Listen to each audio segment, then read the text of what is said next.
the History Center in Tompkins County, so we're pleased to have you here this afternoon. We're doing this in collaboration with Historic Ithaca, and Christine O'Malley is in the back. And we have copies of Aaron's book for sale here. I think some people have already purchased them. They're $24, yep. but they will also be available at Historic Ithaca if you don't get one today and want to find where to get one later on. This is perfect to have Aaron's talk. It fits in very well with the exhibit that is surrounding you. It just went up yesterday. It will be up through mid-February, so come. If you don't have a chance today to engage with the exhibit, come back another time. There's a nice pamphlet next to where Carol is sitting in the back that will give you an orientation to the exhibit, including some resources listed on the back. And there's multiple ways to engage with cemeteries over the next 2 months. So there's a variety of handouts that will tell you things that Historic Ithaca is doing, things that the History Center is doing. We have a scavenger hunt on the table in the back that's geared more toward adults. We're hoping maybe some college students would go out and look for the clues. I think there's 8 cemeteries that you have to go and find the clues. There's also a generic one for families that may just go to one cemetery and you have to find things in that cemetery. So if you have families, kids, take them on that scavenger hunt. There's a number of programs that we will be doing over the next 2 months, actually into February for the History Center, since the exhibit will be up until then. But there will also be a number of tours. So there is a handout also on the back table with several tours, either at the Ithaca City Cemetery or Asbury Cemetery, Pleasant Grove Cemetery, let's see what else, Grove Cemetery, and Newfield Village Cemetery and Woodlawn Cemetery. So a few opportunities to get out and explore cemeteries over the next couple of months. There's also an interesting book list that Tompkins County Public Library put together.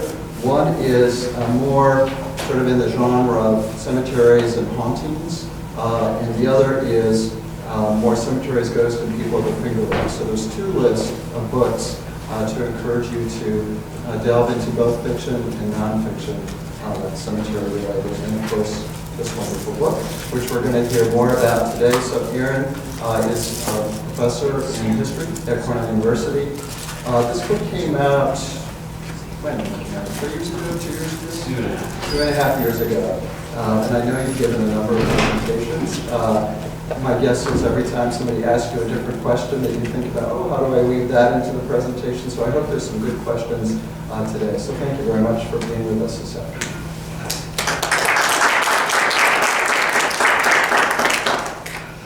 Thank you so much, Rob, for that nice introduction and for hosting, and to everyone at the History Center. And thank you, Christine O'Malley and Historic Ithaca, for the invitation to be here. It's really a pleasure for me, and thank all of you for coming out today on this nice, typical Ithaca day. I usually don't, in fact, dedicate my talks, but I want to today dedicate this to my mom and her memory. She passed away just a few weeks ago, and I miss her a lot, and it also just occurred to me to say that whatever appreciation of landscape I have, I think I got primarily from her. So thanks, Mom. And the question of landscape, especially as it plays out in America, in the United States, is really what drove this project, among other things. But one of the questions that kept occurring to me as I was doing work in U.S. environmental history was, is there an archetypal American landscape? And as soon as I asked the question, I immediately said, no, of course there isn't, because I have this very skeptical academic voice in the back of my head all the time saying, that's far too simple, American culture is really complicated and messy, and there have to be many different landscapes that could stand in as archetypal American landscapes. But, sometimes I'm able to dispense with that academic voice for a little while and think, well, maybe this is an interesting question to propose some answers to anyway. And what I came up with initially was, on the one hand, wilderness, like this scene from one of my favorite places in the world. And then the urban landscape. I think in American popular culture and in American politics, these two landscapes get the most play. They have an incredible amount of power in our culture. But then, obviously, there's the question, what about the middle landscape? What about compromises, as it were, or combinations of pure nature or pure culture, at least as we think of those categories? And just from living here in Ithaca, New York, you all probably recognize that there are lots and lots of spaces all around the country that are dedicated to these kinds of interesting combinations. And so what I'm going to propose as another possibility for an archetypal American landscape is this one. Generally speaking, cemeteries, but more specifically Mount Auburn Cemetery in Cambridge, Massachusetts, which was the first cemetery of this kind. And it was established in 1831. And you know, so there are going to be a lot of scenes like this in this talk. And my hope, some people find this topic sort of morbid and depressing, but if this talk feels morbid and depressing to you, just remember you came out to see an exhibit on cemeteries. But of course, part of the subtext is that, at least in this time period, this was not morbid and depressing at all. This was something very different, something that we've moved pretty far away from. Clearly, it's meant as a kind of common ground, in part just because death is the great leveler. It's something we all have in common. It's an enclave of nature, or even wildness, you could say. You can see how the environment dominates this landscape. And it was really intended as public space. Mount Auburn Cemetery was very, very accessible to people. It was just about a mile away from the gates of Harvard University. You could get there very easily from Boston, from all the surrounding towns like Watertown, even people from the Lowell Mills, which had just started gearing up in the 1820s and really launched the Industrial Revolution in the United States. People from the mills came and spent their off days wandering through Mount Auburn Cemetery. We have that documented. It's also very much a place of reform. The spirit that drove the founding of Mount Auburn Cemetery was the same spirit that gave us the anti-slavery movement in New England, the women's movement, which was very important here in central New York, transcendentalism, and the Second Great Awakening, that great liberalization of religion in this time period in American culture. Before places like this, Americans were typically laid to rest in either family graveyards or church graveyards or burying grounds or charnel houses. And those were the words that were used. Cemetery was not used before Mount Auburn Cemetery, at least not very frequently. And the idea is that the Greek root of the word cemetery would become much more important. It literally is place of repose. And that was meant as a double entendre. That's where the dead would repose, but it's also supposed to be reposeful for the living. It's a public park that you stroll through, and it became so popular immediately that this idea for a new kind of burying place called a cemetery spread through the whole country. And it even made it here to Ithaca. This is an image from the Ithaca City Cemetery. That cemetery, which was called Mount Repose for a long time in the 19th century, really got going in the 1840s. And I just have to mention one of the highlights, one of the happiest days of my time as a dad was when I was in discussions with the publisher about the book cover for this book, Arcadian America. they initially proposed an image that I really, really disliked. And I went back to them with this picture, from, or some version of this from the Ithaca City Cemetery, which, it's a tree growing around a gravestone. It seemed to be a perfect representation for what I was going for in this book. And they just summarily rejected that idea as the book cover. But I showed the picture and showed the place to my kids, and I think probably with my wife's help, and so I'm grateful. No, she's saying no. Maybe the kids just, on their own initiative then, made up a giant poster with this as the cover for my book.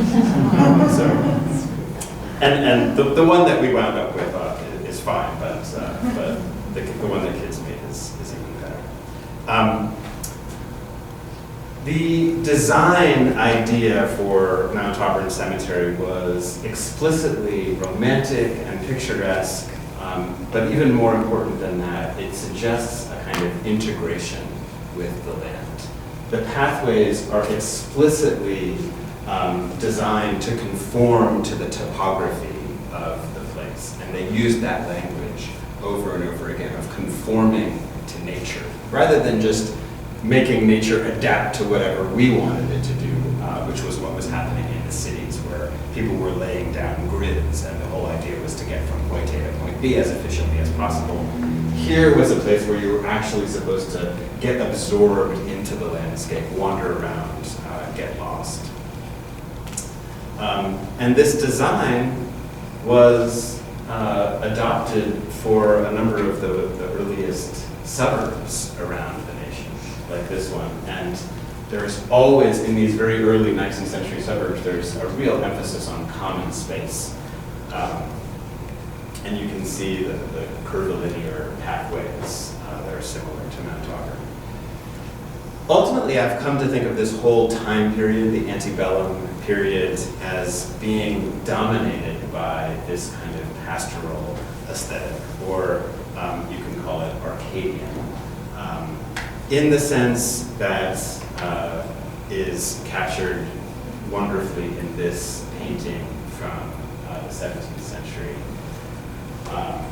Arcadian is very similar to pastoral, but it suggests also a very intense awareness of death as something that is part of the landscape and even part of the human body. So the scene in this painting is a group of shepherds wandering through their beautiful pastoral landscape. Arcadia is actually a place in Greece. But they come upon this tomb, and if you look carefully, you can't see it all that well, but the shadow of this guy's arm being thrown onto the gravestone is very much like the scythe that the Grim Reaper holds. And so the realization here is that death holds sway even in this beautiful setting. But it's okay. It doesn't spoil that setting. It's just something that we then have to integrate into our thinking. Just as death is, part of our human experience, part of our body, really, not just something out there. So we all have mortality in common, just as we all have in common a dependence on the environment. And that idea is woven into places like Mount Auburn Cemetery and all of the other cemeteries that were established in the decades following Mount Auburn. These were places where people were sort of invited to slow down, to ponder their connectedness to each other and to the land, to pause, to think about cycles in a time period where the emphasis was really on a kind of linearity. This was an age of go-aheadism, as a lot of people said at the time. One of the classic eras of American progress with a capital P. And places like Mount Auburn really were meant to at least let people slow down and think about that more carefully. And that gets discussed over and over again in all of the documents connected with these sorts of places. They were also thought of as parks where members of all classes would wind up mingling, and then they would see bodies actually mingling with the soil, and that in turn was supposed to produce a healthy new growth. This is one of the cemeteries that was founded immediately after Mount Auburn. It actually dates to 1836 or 1838 maybe. Greenwood Cemetery in New York. You can still go there and have a wonderful view of New York Harbor. You can see the Statue of Liberty. I should also just mention these places were often referred to as rural cemeteries, but I want to be clear about that word. Today we think of rural as basically being the opposite of urban, but in those days it didn't have such an explicitly spatial meaning. It was more like having certain environmental qualities that were similar to what we think of now as rural spaces. So there was a book that I came across from the 1830s that was called The Boston Common, or Rural Walks in the City. So you could be rural within the city in the 19th century. And these were called rural cemeteries, not because they were out in the countryside, but because they captured certain important environmental qualities. And they were also, I think, environmental manifestations of an important kind of public spirit that that sort of resonated in city after city. I have a list here of places that established this kind of cemetery, and this is not an exhaustive list, but it just gives you, it suggests the extent of this idea's popularity. So Philadelphia, Baltimore, Brooklyn, Rochester, Albany, Pittsburgh, Cincinnati, Providence, Louisville, Savannah, Charleston, Richmond, Buffalo, Detroit, and here's the one in Detroit. This is an image from a slightly later time period, but I've always loved it. You know, it's almost all of these cemeteries have lots of great sledding hills. You just have to be careful not to run into the monuments. But this is a great depiction of the kind of feeling that you could have in a cemetery in the 19th century, and even into the beginning of the 20th century. So after Detroit, St. Louis, Milwaukee, Atlanta, New Orleans, Memphis, Cleveland, all of those places created these kinds of cemeteries just in the 1830s, 40s, and early 50s. In Baltimore, where they eventually created Greenmount Cemetery, there was a preacher named Stephen Duncan Walker. He published a book in 1835 that explicitly said we ought to follow a plan corresponding to that of Mount Auburn. And his explanation was, a public walk is a commonwealth, a kind of democracy, where the poor, the rich, the mechanic, the merchant, and the man of letters mingle on a footing of perfect equality. And the idea then is you create a whole society of walkers who inhabit these meadow landscapes and experience this balance of nature and culture, and also a balance of death and life. And the hope was that this would have an impact on the people who experienced these places. So a few years after Greenmount Cemetery opened, there was a really wonderful picture book that was published about the rural cemetery movement, and it referred back to Stephen Walker in Baltimore and agreed with him in his words that, quote, "The holiness of nature is ever a lofty contemplation, and it is well amidst the quiet wildwood and beneath the forest shades to be reminded sometimes of death." It is well to be reminded sometimes of death. It's an idea that we've traveled pretty far away from in our culture. This kind of landscape shows up again and again in all of the culture of the antebellum period. If you look in works by writers like Thoreau or Hawthorne or Margaret Fuller, Washington Irving, Susan Fenimore Cooper, paintings by Thomas Cole and the whole Hudson River School. Initially in this talk, I had a whole bunch of Hudson River School paintings, and then I realized I love them so much I would spend far too much time talking about them, so I took most of them out. And the hope really is that there will be plenty of time for questions. I would love to have more conversation about all this. It was a really powerful cultural ethos in this time period, but what I kept coming up against in my research was that the Civil War presented a kind of impossible challenge to this Arcadian tradition. Death suddenly has to be understood on a virtually industrial scale. And that's really hard even for the regenerative forces of nature to cope with. In the Arcadian tradition, the cycles and limits of nature are sort of enlisted to help people acknowledge loss and cope with it and keep going. But all of the dying that happened in the Civil War felt so unnatural to people. These are not grandparents dying in the hearth surrounded by their family. These are men cut down in the prime of life. And maybe that demands a different kind of aesthetic for memorialization. This I think is a very, very powerful kind of landscape in its own right. This is one of the cemeteries that was created immediately in the aftermath of the Civil War, one of the national cemeteries. But it's different. It's a totally different ethos than what was happening in the rural cemeteries before the war.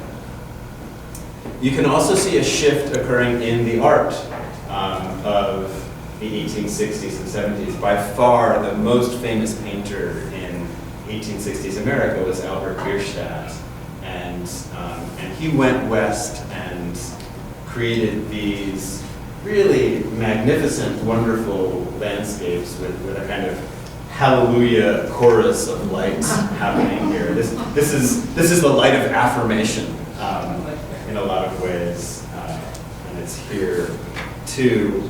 You know, a lot of these paintings sort of say, let's go west and forget all of the recent unpleasantness in the east of the Civil War. And so, in a way, you can say that the landscape is now being enlisted to encourage denial rather than acknowledgement. At least this is what I see as happening with the culture of Western expansion and glory in the 1860s and 70s. The Indians in these landscapes have already peacefully retreated and left them to appear as kind of pristine wilderness areas for us to appreciate and think of as almost timeless or outside of history. It's important, though, to note that traditions, cultural traditions, don't just disappear. I do think that the Civil War was a really hard blow for Arcadianism, but that doesn't mean it's gone forever. And I especially understood this when I picked up a book in an archive as I was doing the work for this book that was called Landscape Architecture as Applied to the Wants of the West. It was a book I had never heard of by an author I had never heard of named H.W.S. Cleveland. That's him. And I realized as I was reading it that it was really a work of environmental criticism from 1873. And he was applying the Arcadian tradition to the city planning work that he was doing in Chicago and Minneapolis, St. Paul in the 1870s. And he had been friends with Frederick Law Olmsted, the famous landscape architect of Central Park. They had actually worked on Prospect Park together in Brooklyn in 1869, and then Cleveland moved west, and he wrote back to Olmsted saying in the early 1870s that he was ready to make a vigorous protest on the subject of the arrangement of towns. So what he was worried about was that these new cities being constructed in the West were just kind of cutting through space almost automatically. It was land dealers, speculators who were laying down these grids and squeezing the land dry just in the name of profit. So Cleveland says, no regard is paid to the topography of the ground. Thinking back to places like Mount Auburn. He continues, even the certainty that where there is life, there must also be death is never recognized by such previous provision of a properly arranged place of burial as would seem simply consistent with a decent sense of propriety. It's lovely writing, but it's hard to read out loud with lots of P's in that sentence. And then another one I'm about to read. But the point is, at the heart of Cleveland's critique is this idea that Americans are unwilling to confront mortality now, and that goes hand in hand with an unwillingness to consider the basic tendencies of the land. Beyond the critique, though, he's also providing lots of constructive ideas for how you could make cities better, more humane, more environmentally sensitive, you could argue. He says the new settlements of the West ought to be arranged so as to provide for those classes who are least able to provide for themselves the refreshment of pleasure gardens within easy access of their homes. Indeed, the elements of beauty should be everywhere present, pervading all portions of the city as an essential ingredient, instead of being confined to a point which is set apart expressly for the purpose. In a way, it's also a critique of the Central Park model, where there's just this one big place for people to go to. Instead, his idea is that you spread the green spaces all through the city, and basically the environment is supposed to run through the city plan like a kind of sap running through a tree. And so there are green ways, and this is Minneapolis, and there are all these lakes integrated into his plan, and all these parks and boulevards lined with trees that give the whole city a different kind of feel to it. If you've spent time in the Twin Cities, then you know the extent of the common culture that has occurred, that has developed in these green spaces. The lakes are very, very well used. Even in the freezing cold winter of Minnesota, people are out there skating and playing hockey. And I spent a fair amount of time there, and when I started seeing this, especially with the lakes, I thought back to one of my favorite places when I was a kid. I grew up in a suburb of Boston called Newton, and there was a place called Crystal Lake that I loved to go to as a kid. But the thing is, only a tiny stretch of that shore is available to the public, and so the municipal parks department opens it up for a few weeks every summer, and there's just a tiny bit of sand. All the rest of the lake is private homes, so you don't have access to it except on that stretch. And Cleveland did not want that to happen in Minneapolis, and so you can see here that there's a different idea. And he made it very clear that you could only have houses on the far side of the road that circled these lakes.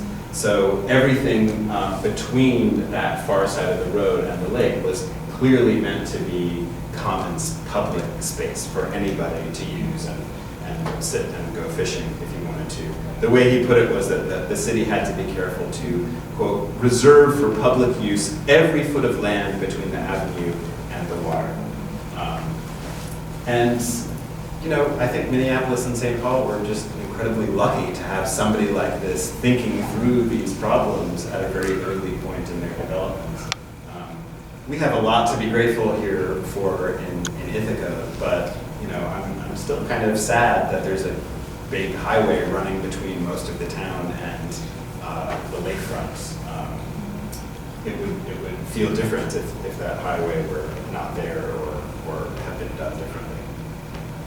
Anyway, all of this theorizing about public parks and integration of nature and culture made very, very good sense to me, but I don't think that I understood it viscerally until a very particular day when I was in Minneapolis doing some research. It was in the fall, October of 2010, so almost exactly 5 years ago. And I was at a park. It's called Farview Park now. At the time, in the 19th century, it was called Third Ward Park. And I had been to the Minnesota Historical Society and seen this plan for the park in the archives. But I'm an environmental historian. It's important to me to actually go out into the field and see these places. And so I went, and there I was standing in Farview Park and thinking about the plan. And I could tell that the north side of the park had been sort of flattened and made into baseball fields, and there were tennis courts over here. But it seemed to me that the south side of the park, with these hills, probably looked pretty similar to the way they had in the 19th century. And I was staring at those hills, and I had this weird experience. It was like an old-fashioned slide projector was sort of clicking in my head. A couple days before that, I had been to a cemetery that Cleveland had designed part of. And there was a part of the cemetery that looked just like this, with the kind of double hill. And then the next image that I got was of another park, this one in St. Paul, called Indian Mounds Park. And there were the double hills. And then another click in my mind, and I was back to Mount Auburn, which is named for this central mound. And then Sleepy Hollow Cemetery, which Cleveland, this was Cleveland's first great success, the cemetery that he designed, Concord, Massachusetts, 1855, with the same kinds of hills. You can go up and visit Author's Ridge, it's called, in Concord, and see the Rose Grave and Emerson, and people like that. And I realized that there was some particular kind of memorialization going on here that I hadn't seen before. If you look at landscape histories dealing with rural cemeteries in the 19th century, generally they say that the key influences on them were the Parisian cemetery Père Lachaise, which was opened in 1803, and also the English landscape tradition in general. And I think that's true, but I also think that there's a Native American tradition that you can see in these cemeteries. And it would take me a whole other talk to really fill out that argument. But the thing that I'll just say very quickly is that when Mount Auburn was founded, the consecration address was given by Justice Joseph Story. And here's just a little passage from that address in which he explicitly asks his audience, I think, to acknowledge the grief of Native Americans and the grace of their traditions, their burial traditions. He says, "To many, nay, to most of the heathen, the burying place was the end of all things. They indulged no hope, at least no solid hope, of any future intercourse or reunion with their friends. Yet, when the first tumults of anguish were past, they visited the spot and strewed flowers and garlands and crowns around it to assuage their grief and nourish their piety. They delighted to make it the abode of the varying beauties of nature, to give it attractions which should invite the busy and the thoughtful, and yet at the same time afford ample scope for the secret indulgence of sorrow. Why should not Christians imitate such examples?" And you can do a close reading of that and say that, it sounds a little bit condescending, maybe even racist. He calls them heathen, and he uses the past tense as if they were all already gone. They certainly weren't. You could wonder if maybe his relationship to Indians is merely appropriative. But you can also look up his opinion from when he served on the Supreme Court. He was still serving at the time of the consecration address, but just 6 months before that was the famous Indian removal decision, Cherokee Nation versus Georgia, and he in fact was one of the dissenting voices. And he said about the majority opinion that it left him despairing for all the Cherokee and their race. "I feel as an American disgraced by our gross violation of the public faith towards them." He was very involved in the creation of Mount Auburn, and I think that Mount Auburn was meant to force a kind of confrontation with Americans' history of native displacement, starting right there in New England. And in a more hopeful vein, I think was meant to establish a new kind of common ground with Native Americans, specifically through the sanctification of land in a way that Indians did as well, a kind of establishment of kinship with the earth. You bury your kin in the land and develop that sense of kinship with a particular place through things like these burial mounds that Native Americans have been using for centuries in this area. I also think that H.W.S. Cleveland's park system for the Twin Cities meant to echo visually and spatially this burial tradition. One of the first things he did when he got to the Twin Cities was urge the St. Paul Board of Park Commissioners to set aside those Indian mounds. As he said, the promontory on which are situated the picturesque mounds, which should be religiously preserved for their historical interest.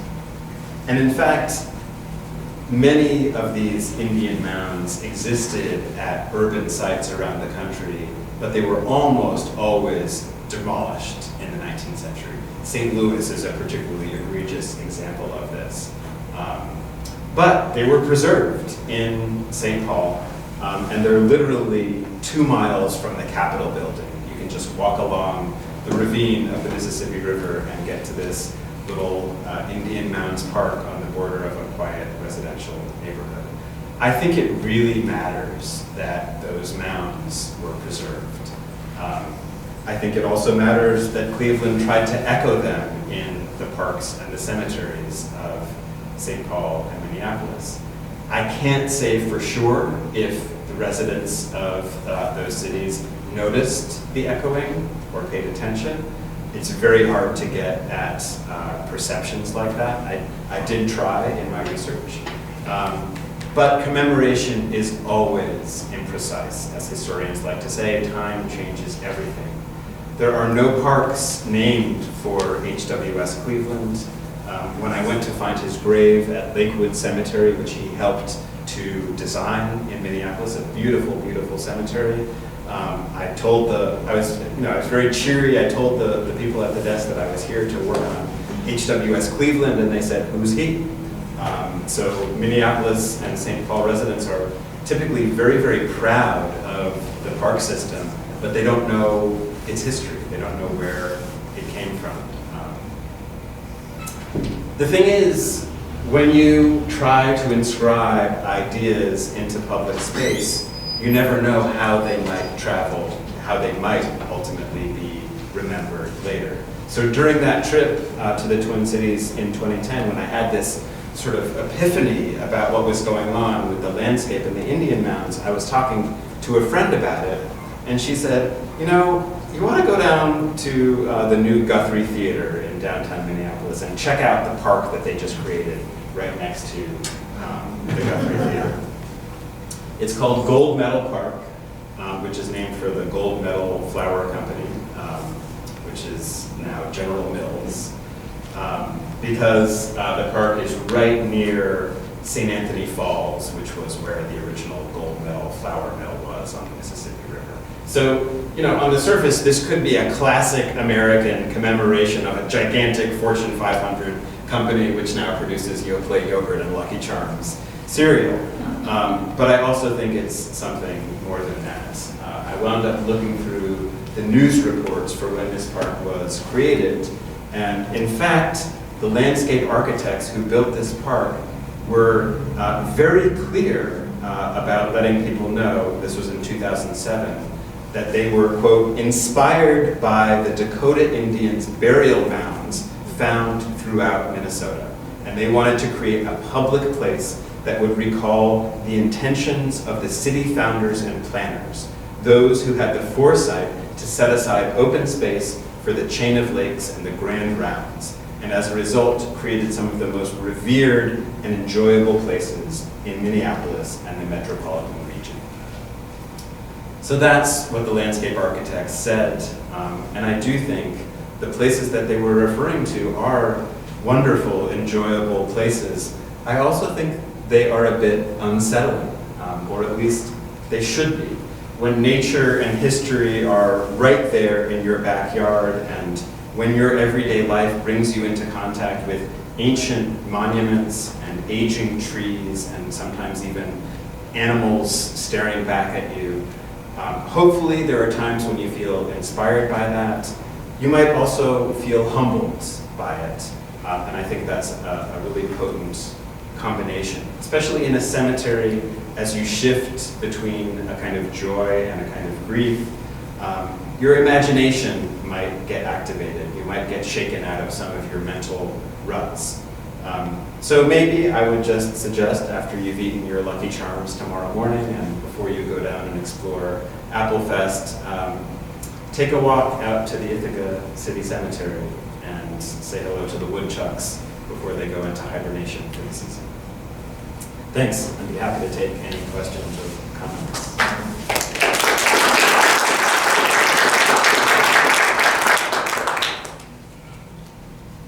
Yeah, I just thought I would comment. I grew up in Ithaca, and then I lived in Minneapolis for 30 years, and it was kind of hard for me. I was very attracted to the lakes, having grown up on Cayuga Lake, but it was so flat. And that part, I agree with what you were saying about the mountains. I think that's great, but it was just very hard for me to get used to the topography. So I think that there are beautiful places in Minneapolis, and I used to spend a lot of time on Lake Minnetonka, which was closer to Cayuga. But I mean, the flatness, I think you get used to a certain kind of land, and I just was used to hills. And obviously I stayed there for a long time. But, well, you know, I'm sure that another motivation for somebody like Cleveland was to try to build hills that reminded him of home, because he was from Massachusetts, and I completely agree. You imprint on a certain kind of landscape, and you know that makes a big difference. So that was another part of their theorizing. A lot of these people in this time period felt that environment has a huge impact on the way people act and think, and that's one example.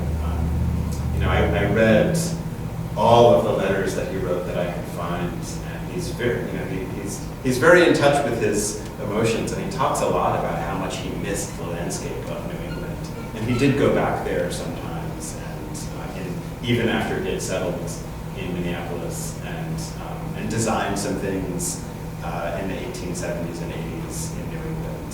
So I think those hills are partly Indian mounds and partly echoes of the landscape that he grew up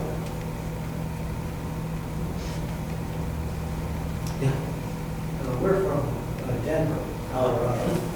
Bigger mountains. Denver itself is flat, and the city is an almost perfect grid.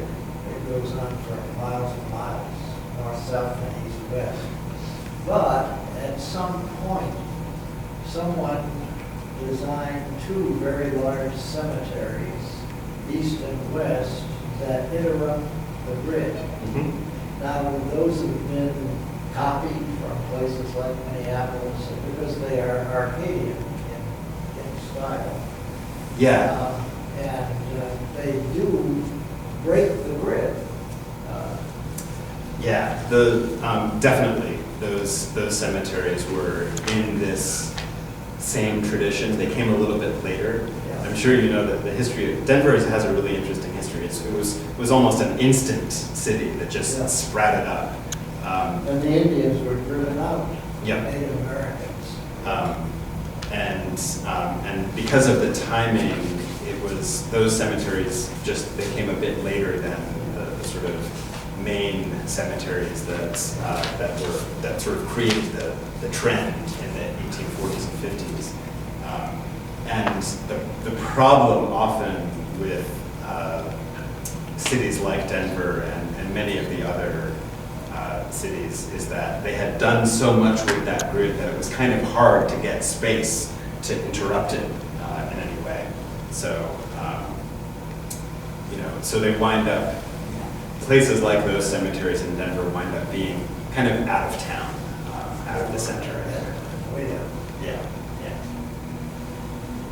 Yeah. Aaron, I don't know if you can comment on this or not, but I think that we're probably experiencing generational change about our relationship to cemeteries. Yeah. Certainly when I think about my grandparents and their view of cemeteries and my children's, there's a generational change. I don't know if there's anything you can comment on around that. Yeah, no, I think it's really interesting. I'm not sure, and you should say more if you want to about what you're noticing.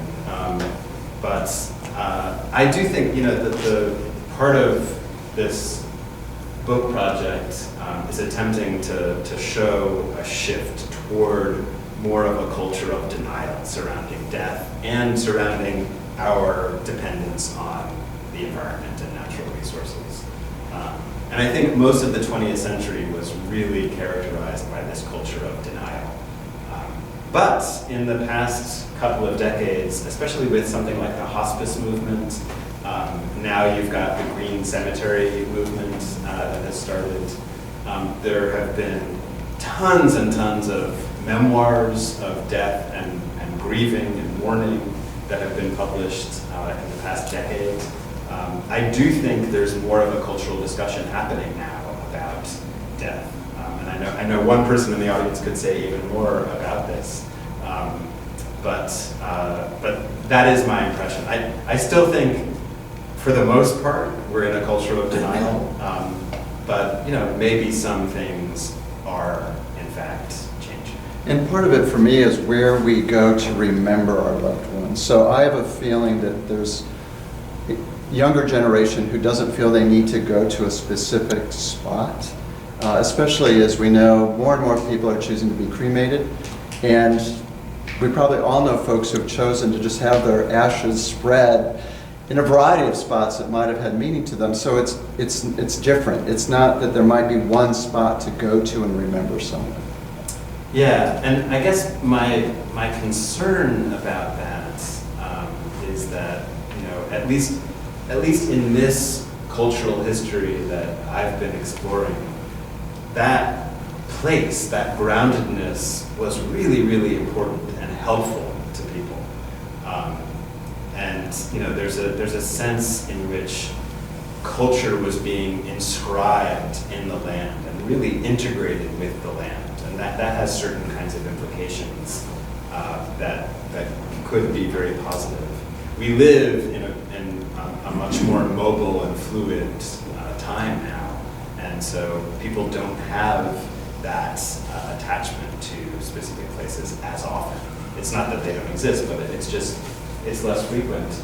And so we probably do need more adaptable, flexible models of grieving and mourning, but at the same time, there's something very compelling about retaining a sense of place, a sense of kinship, so that there's this sense that we're attached not just to a place in the abstract, but a place where our ancestors, our family members, have actually become part of the land. To me, that's powerful. I was wondering if you thought our increase in denial is sort of been reinforced because of our advancement in our medical technology that keeps us longer, more alive. I sort of say this, I was, quite a few years ago, I met this doctor. He was older, but in turn find out that he knew my mother's uncle, who was also a doctor, when he was younger, and he came out with this story. He asked him, he said, "What did you used to do, before the advancement of medicine?" And he said that before penicillin, we spend much more time in individuals' homes, in people's homes. You go up, there would be nothing you could do. You go down to the parlor and you say, prepare for it, and there was much more interaction as a doctor in individuals, families' homes. And he said after that, I had an office and people came to me. Yeah, no, I think you're absolutely right. Changes in medical technology and also medical culture and the culture of death and dying they're all interconnected. Part of what I talk about a little bit in the book is And you have to have a kind of gallows humor about this stuff. You know, the Civil War was fantastic for undertakers. Their profession just really took off in the Civil War, and same for hospitals. And just the movement of dying out of the home, out of the community, and into these other, much more private spaces changed a lot. So, you know, people didn't grow up anymore around death or in houses where people had died, and the stories got perpetuated and told over and over again. There's just this kind of gradual removal from that sort of thing, which has had a profound effect on the culture. And to me, it's not, you know, there's a kind of transference that happens. It's not just denial about death. It becomes easier to choose denial about virtually anything once that becomes your pattern of thinking. And that's, to me, you know, like that one could make the connection there to climate change. It's very strange for people who have studied climate change for a long time. It's just very, very strange that the culture hasn't come to grips with it. But I think part of it is the culture of denial. Yeah, there. Well, this resonates for me because I grew up in the suburbs and now I live out in rural America. And I just noticed when people come to visit, there's a most of them are from cities or larger areas where there's a lot of suburbs. And there's a big disconnect that I've noticed over the years between nature and what people do on a daily basis. For example, my one friend was from Denver, and I said, well, where does your food come from? You know, where's your food source for like organics? And she was like, I have no idea.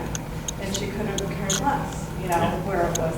And then the other thing I noticed when I moved from the suburbs to this rural place is that we have a lot of trails and we have dogs. And I have, unfortunately, that it's just part of nature, witnessed a lot of cycles of life and death of animals.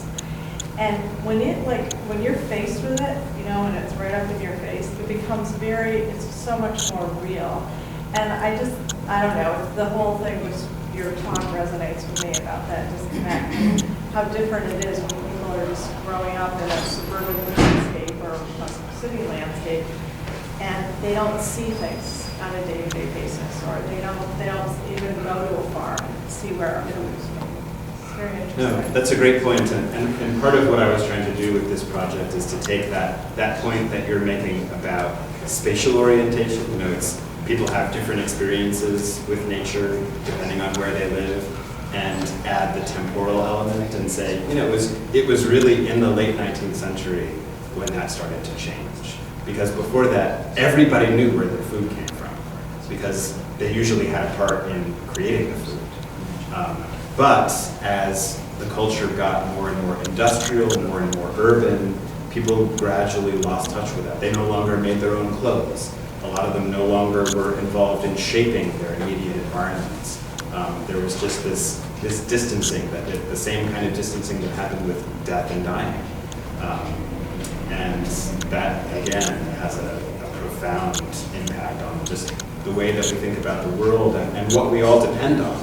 You forget, when that distancing occurs, you forget that you are absolutely dependent on soil and clean water and sunshine and clean air. You know, so that's obviously at the heart of the environmental movement is trying to put back some of that awareness.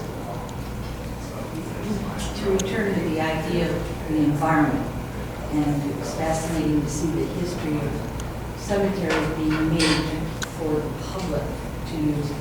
I would comment about 3 places locally. I'm born and raised here. The city cemetery was indeed a very central place and very egalitarian, very democratic. The picture of the sleigh riders was particularly interesting to me because I did indeed ride my sled in the city cemetery. Awesome. all Thank you for mentioning. All through the 50s. And then I think of East Hill Cemetery, and its meandering paths, and that feels to me very park-like. And then lastly, I recently had the sadness of a family member passing, and she chose Green Springs. And while that's a very public and open environment, it's a rough environment. It is not the finished off quality of these formal parks. It is in fact difficult for some people to get around. And yet it is totally democratic. Yeah, and so thank you for that. I just have to say I feel maybe similarly torn about Green Springs and other places like that. I think it's great that this new movement is going completely without chemicals and is thinking very hard about the environment. At the same time, I do feel like there's something missing. It's not just accessibility in it, but accessibility is an important thing. You want people to be able to get there and experience it. But it's also that that sense of restraint that maybe, for my taste anyway, goes a little bit too far. It's as if people are not willing to inscribe themselves on the land at all for the sake of the land. Whereas I think, if the inscription is happening in a thoughtful and sensitive and interesting way, that can be the best of all possible worlds. It can really create a kind of integration of nature and culture. And I just worry that in places like Green Springs, people are stepping away from that and instead privileging a kind of idea of wild nature as almost left alone completely by human beings. There's also something to be said for that. I love wilderness myself. But in terms of cemeteries, I'm so attached to this rural cemetery movement that I just feel a little bit uneasy about these things. You also can't get there without quite a drive. Right. So it's not like local and be able to walk. Yeah. Mona? I never thought of what you just said about the inscription part there. But for so many people in the world, it's like a luxury to be able to visit your beloved and to have an inscription, to be able to visit and know exactly where it is. So in a sense, I feel like Green Springs is maybe taking a lot for granted, Did you have? Yeah, no, I was just going to say, my mother told me that when she was a little girl, and she would go visit her grandmother in Indiana, when somebody would die, or on Memorial Day, usually on Memorial Day, everybody would take their picnics and go and have picnics in the graveyard. It was a place where people got together. And that's another thing that's been lost, I think. Yeah, absolutely. My family and I have done that for sure, and sometimes in violation of the posted rules of the cemetery. I always thought if people questioned me, I could say, I'm a historian, people used to do this all the time. But since you mentioned Memorial Day, I'll also just connect that. Memorial Day started during and immediately after the Civil War, and it was originally called Decoration Day, and the idea was you go and decorate the graves. And this was often done in these old rural cemeteries. There were lots of scenes of Mount Auburn Cemetery in Cambridge on Decoration Day, those early Memorial Day celebrations. And some people who are attached to Memorial Day still know about this history. And I think it's this rare holiday that actually could potentially put us in touch with this history in a really nice way.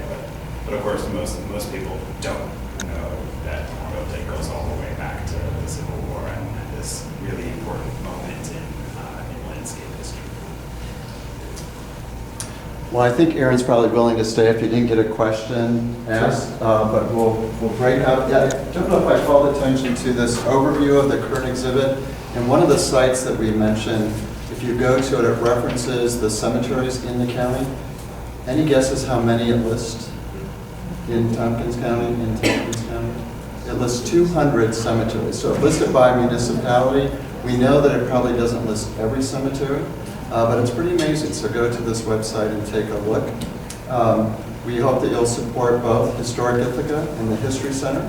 Now and as we move forward, there are books for sale. And Aaron, thank you very much.